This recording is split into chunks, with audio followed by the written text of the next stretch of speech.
Hey YouTube Force Arena Commanders, welcome to a brand new video. Today we are talking about Rebel tips, Rebel strategy. How can you be a better Rebel? So what you're going to see are some 2v2 matches. I'm playing Princess Leia, Jyn Erso, Luke Skywalker in some of these games. I'll also throw in a couple of Landos as well in the video. But basically, Rebels appear to be overpowered. That's the general consensus on the forums at the moment. However, if the Empire are smarter and have a proper deck to counter what Rebels' strongest points are, then you can run into a bunch of trouble. Now, importantly, as a Rebel player, you're all, like even with an Imperial player, you have to be mindful of what's on the map. The map is at the top left. You see the icons of you and your partner, the enemy, the turrets, etc. Importantly, the goal of the game is to take out the turrets. So many players will get bogged down in combat with leaders. Killing leaders is fine, but it doesn't reward you anything. You don't get nothing. They get a 1 second cap on their respawn. That's it, whoopee-doo. And it can give you a break to make an attack to capture a turret and destroy it, but it might not. So importantly, focus should always be on taking down a turret. Yes, you have to defend. Now, the best thing for Rebels the strongest point of Rebels is troops.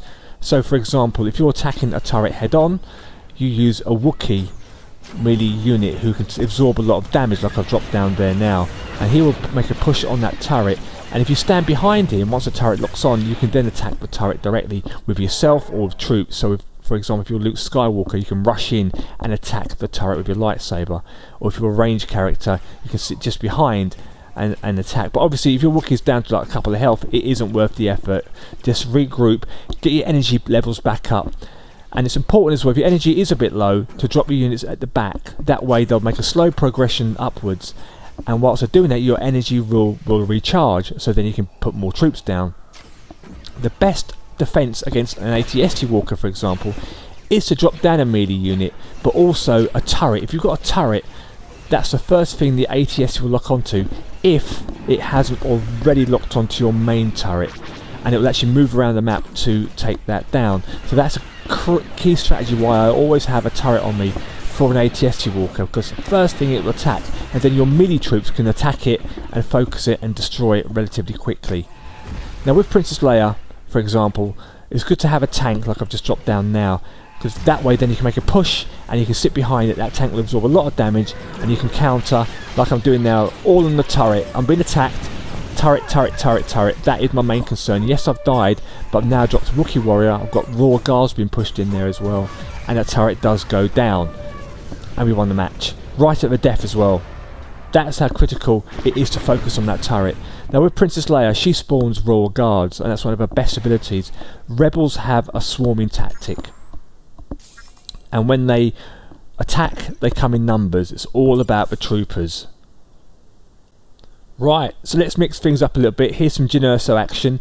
Now Jyn Erso has a sniper shot, and it can deal a punch from range. A leader won't even know what's hit him. He'll be dancing around and suddenly, bang, he's gone from a sniper shot. And also that applies to turrets too. Now with Jyn Erso, she's very fluid in movement, and again, a great supporting character. Now Pathfinders that I've just dropped down there are good counter to light tanks and tanks. And I've also put a tank there for good measure. Whenever you're in 2v2, best practice is to be mindful of where they're dropping units down. So for example, have to put down a rocket trooper. They are deadly against your turret and they must be dealt with instantly, otherwise they can deal some serious damage to your turret. And here we're pushing onto the enemy turret. I've locked onto THRAWN because I want to get my sniper shot off on him, but I'm not going to bother with that. I'm just going to go straight for the turret, and I pull it off, and I just get killed just before I pull it off, because Jyn Erso's, there is a delay unfortunately when she attacks. And as you can see in the battlefield, Luke Skywalker is pushing the middle lane, which is great, with a great number of troops, and he can keep spawning troops and putting the pressure on to the Empire when you are pushing up the lanes. Now you've got your 3 lanes in this game, and to the left again I've dropped an ATST walker. Now I haven't got a turret, so I'm a bit worried now. Luke's come over to give me a hand, and we just literally just got to put everything we can onto this now. I'll put down a tank to take out those troopers there. Always mindful of what's coming down the middle lane on the map. it's got a bunch of troopers coming down too, which Luke can sort of deal with. And there you see also an Imperial probe droid. Now with the Imperial probe droid, your units will automatically lock onto that, and when they destroy it, they'll all blow up. So again, be careful of that if you are launching an attack. If you drop an Imperial probe droid, if you can absorb the damage, get in there and destroy it before your troops get there. Otherwise, it'll wipe the floor with all your melee troops. The Rebel strong points have got the X-Wing fighter. Now the X-Wing fighter is great to wipe out a bunch of Imperial troops. Same for the TIE fighter. So if you're under a bit of pressure and you haven't got much to put out there, that is a great tool to wipe out and start again. It's always a good thing as well, when the energy levels are low, that you don't randomly drop troops everywhere on the map. You just build things together slowly from the back, pushing forward, as I said earlier on. That way you can really push a sustained attack and put pressure on your opponent without having to mess about. Like I said here, see there's a turret in the middle, and this AT-ST Walker's just seen it and locked onto that turret in the middle, which has nothing to do with your main turrets that you are defending. This is the kind of thing that you want to do on the battlefield, because then you can really make a push on the enemy turret and go for the win. Some games can be really, really close, and here I've locked onto the turret. Again, the focus is that turret, a turret goes down, and I've died, but we've got the 1-0 advantage. When with just 15 seconds to go, that is the kind of gameplay you want to be looking at doing in your game. And then now you can just defend for 9 seconds, and you've won the match. It's as easy as that, he says. So if you do have any questions about how the Rebels play, please post below some comments, or what decks are you using currently. Everything helps the community move forward. Moving on to how you can get quick victories. Now Luke Skywalker has a suicide tactic, a rush tactic, because he is extremely powerful. Now before we get into that, if you're being shot at by stormtroopers or any kind of troopers, if you just stand still, he will deflect shots back at the enemy, doing damage to them. But if you move or attack, then you won't deflect any more shots. Now as you can see with Luke now, I'm building up my attack in the left hand lane, put down a Wookiee warrior. My Grenadier went a bit further ahead, which is a shame. He should have been behind, so he dies. But now the turret's locked onto the Wookiee, and I'm just launching my attack on that turret, mindful of what's going on behind, drop some defense coverage, use my special ability, look at the turret drop. There you go, last attack, and there it goes down. That's the kind of thing Luke does, and that's what Luke is good at. Ezra is also good at doing these kind of suicide attacks too. You just push and push and push. But it's important to have the Wookiee and some troops in front and get the turret to lock onto it. Once it's locked on, you're good to go and just launch an all-out attack on that turret. Now the Emperor is very deadly. He can chain lightning your troopers with his special ability, so you can lose 5 or 6 units in just one blink, but it has got a long cooldown. And here you've got AT-ST Walker and a light tank. I'm in trouble. I've dropped my turret, but it's not worked. The AT-ST has locked onto our turret, so our turret is going to go down. I've thrown a stun grenade down on those jump troopers there, heavy troopers, just to buy me some time to take down that enemy AT-ST, and that worked. Bought me some valuable seconds. I've dropped down a turret. I am going to probably die here. And then that turret wipes the floor with the enemy, and also importantly takes out the Emperor. That way we can't get any more pressure on our left lane. Meanwhile, we've pushed on the right side, so now he's vulnerable. What you can do at this moment in the game, rather than go for the central turret, you can go for the middle, literally the shield generator at the very back, ignoring the middle turret, providing there is an opening.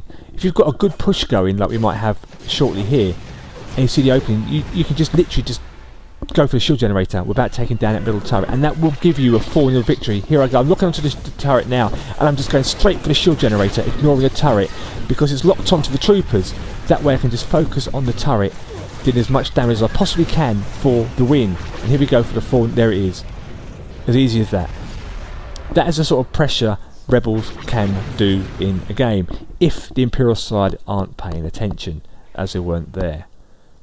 Now a brief overview about Han Solo. Now Han Solo drops a proximity mine, which is a great tool if you can plant them in the right spaces. Although I don't think there's an example in this video, but if you drop them in the middle on the bridge, for example, or in positions where rocket troopers are likely to be, which is just outside of your turret range, then they'll just walk onto it and it'll kill them and blow them up. That's probably the best spot to put your proximity mines. It's also got a relatively small cooldown compared to other character special abilities. and it makes a great defence when you're in your most desperate hour, because troopers will walk over it. There's no, the AI doesn't recognise them, and airstrikes won't destroy them. The only time they get destroyed is if a leader or if a unit trooper walks over it. Here we go, I'm dropping one right in the middle of the bridge now, so if anyone comes over that, they will be killed, especially a rocket trooper. And that is a great safe keep if you are defending your turrets, and that applies to 1v1 and applies to 2 versus 2. And as you'll see here as well, I've dropped down the sniper, although she's going to die, but again, they're good at taking out turrets from a distance, but they're not particularly powerful like a rocket trooper is. But they can do some serious damage. And I put down another proximity mine there to defend that middle lane, because we are being pushed hard, and I think Luke's gone shopping. So importantly with your characters, you must use your ability and your special ability, and always leave it on cooldown. That basically means that you must, once it's off cooldown, you use it, and it goes on cooldown again. So you must pick your perfect opportunity to do this. Now with Lando Calrissian, his ability will shuffle his deck, which then will make sure that you get a bonus energy point of 1 or 2 bonus, and also it will shuffle your deck up to some different cards should you need them, which is a great tip if you are in a tight situation, which is a classic Lando Calrissian. If you're in a tight spot, you just need some help and you just shuffle the deck to get yourself off the ground. So I hope you found some of the tips in this video useful, that you can apply them on the battlefield. The important thing is, when playing the game, it doesn't matter how good of a player you are. Yes, you need some element of skill, but it's also about awareness. Being aware of what's going on the map will make you a better player. If you see a red dot, what is it? Is it a threat? Can I drop something down to defend? Do I need to defend? Do I have low health? So for example, if it's just a stormtrooper, your turret will take care of it. There's no point reacting to that. But if it's a rocket trooper, you need to put something in there to take him down. If you are losing a lot of games, it's always good to look at your deck. Are you playing the right characters with the right cards? Is your energy cost low? Is it too high? Do you have the right counters? Each unit in the game will counter something, and it's important that you understand what those counters are so you can be a better player on the battlefield. So for example, I've got a turret there to take out not to take out, but to counter my ATST walker. Also the Pathfinders there next to the Wookiee can take out ATST walkers. The Wookiee is a tank, so he'll absorb a lot of damage. So will the tank as well, and they lock onto leaders. Once you understand the basics of what counters what, you can then build a deck that suits your character's strengths, and also importantly your playstyle too, because you want to have fun obviously, but you don't want to lose all the time. So it's important that you build a deck that works your playstyle. And obviously if you're with a teammate, one of you can attack, one of you can defend, and you can swap and build decks to do that as you become a better player. Joining a guild as well can help you with 2 versus 2 games and improve your gameplay. Right now the guild situation is quite limited in the game, but hopefully that should improve.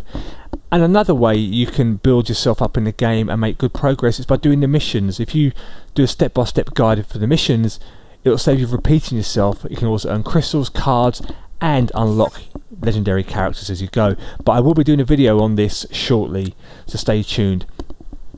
Finally, that wraps things up. If you have any questions, please leave comments below. If you like the video, please give it a thumbs up. If you haven't subscribed, subscribe. I can't thank you guys enough for the support. It's been really good fun so far, and I'm enjoying doing the videos. I might not be the world's best player. I'm not a wallet warrior. I'm just playing the game as you would play it as we go through the stages. And I will see you on the next video. May the Force be with you.